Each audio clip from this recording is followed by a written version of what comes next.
Hey, what's up, guys? It's Inside the Puzzle here. My boy got 40th place at Treasure Cup this weekend for Manga Carta.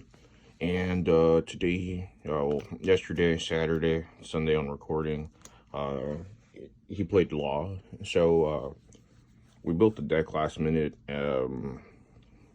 We thought it was a really cool, I guess, touch to it. So we're gonna go on with the deck profile and just explain, I guess, like the evolution of the Law deck as OP2 is closing its curtains for the final rally going into the month of June before OP3 comes out.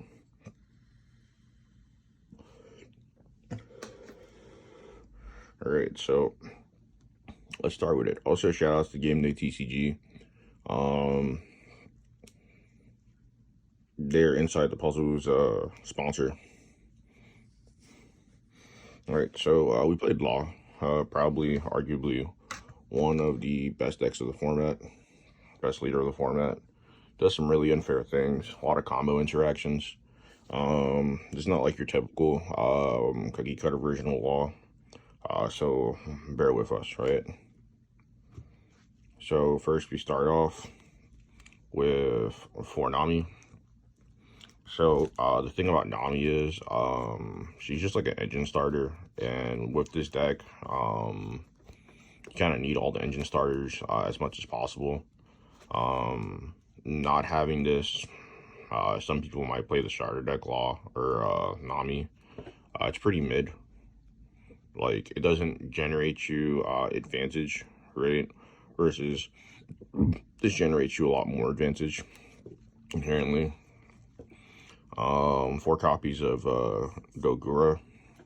So this card, we were looking at the 3rd place list at like a core TCG regionals or Treasure Cup, and we realized that this card was kind of nuts and that like not a lot of people were really on it.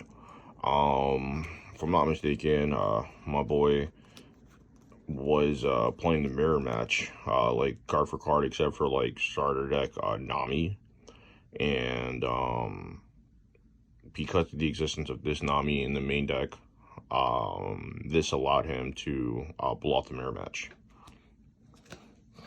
For Otama, I think it's pretty much staple at this point. This card allows you to be offensive and defensive at the same time. It allows you to deal with the big bodies that your deck normally can't deal with the threshold, or like be able to deal with blockers with like Vista's a 2-card combo or Nico Robin.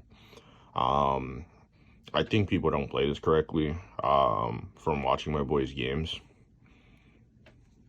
So for Monkinko, some people are on 3 of this card. I think the lack of 2Ks for this deck, like structure-wise, didn't make sense, but having this as a searchable target for Curly just felt very optimal, right?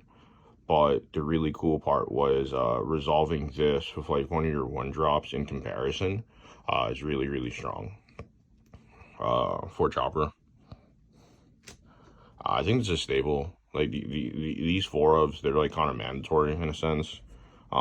This could be open for debate, right? But in this instance,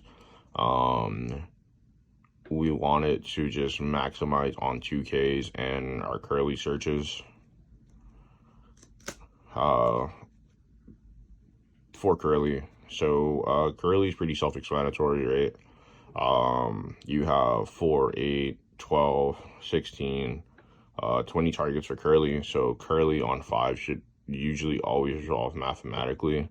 And then if you resolve it again with like Law, essentially replaces itself +1. So like this card can become 1, 2, 3 cards, right, by itself, or with Law it can become 2 cards. That's really strong. For Vistas, so you need Vistas a lot now, because like most of, I guess, like the best decks is either Zoro, Whitebeard, or I guess the mirror match, and this is like spot removal, so like you really need like those points of spot removal in the mirror match, and just like I guess like any type of like small world beatdown. deck essentially, right, to control the game state if it's not rested. Um, for Zoro, so this card doesn't have counter power. Kind of feels lackluster sometimes, but it's very high tempo and very aggressive. So like having this to I guess like threaten lethal or just like generate like board presence is a very strong card. To Luffy. So Luffy's kind of cool, right? So I was talking to one of my boys at the last regionals, and he felt like this card actually was pretty good, right?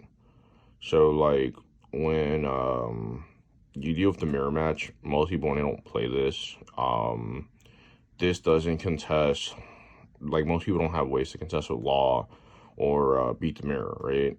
This allows you to contest the mirror, and this also allows you to steal games that you shouldn't win if they set up multiple blockers. So like this is kind of like a for lack of better terms, just like a contingency plan. We're done with the red. We're gonna go into the green. So we play 4 Bonnies. Bonnie has more searchers in the previous versions of the deck. Your targets were very limited, right? So now you have 4, including itself, right? Then you have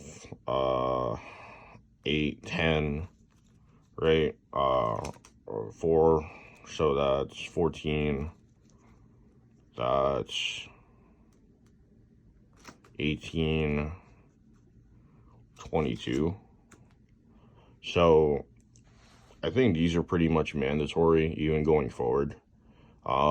This is probably the best card of the deck.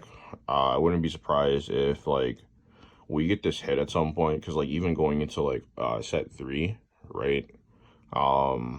This deck is still probably one of the best decks that can contest with everything up to the yellow deck, right? But yeah, that's pretty much the deck. Special shout outs to again Game Day Optcg, Inside the Puzzle for, I guess, you know, building this, whatever. Special shout outs to well, honorable shout outs to our boy Phil Pena. He helped us test OD the last 2 weeks. We couldn't really have learned what were incorrect lines without him. Special shout outs to our boy Chris Sock. Pretty good, really good. Like, he was pretty good. Like, pretty good. Showed us what a real Dofi player looked like. If you're not him, you're probably not the best Dofi player in like the nation, but it's besides the point. Special shout outs to Jackson Hung for putting us onto law. Special shout outs again to our boy Logan. Logan's pretty nice. He's showed us what a real Whitebeard player lines should look like. When watching the games, a lot of Whitebeard players do like a lot of wonky stuff. Like they use counter power early to protect their life, which is kind of like neg, because like in the late game you won't have anything, so like it just makes it more free. Yeah, that's pretty much it, man. Inside the Puzzle out. Hit that like, subscribe button.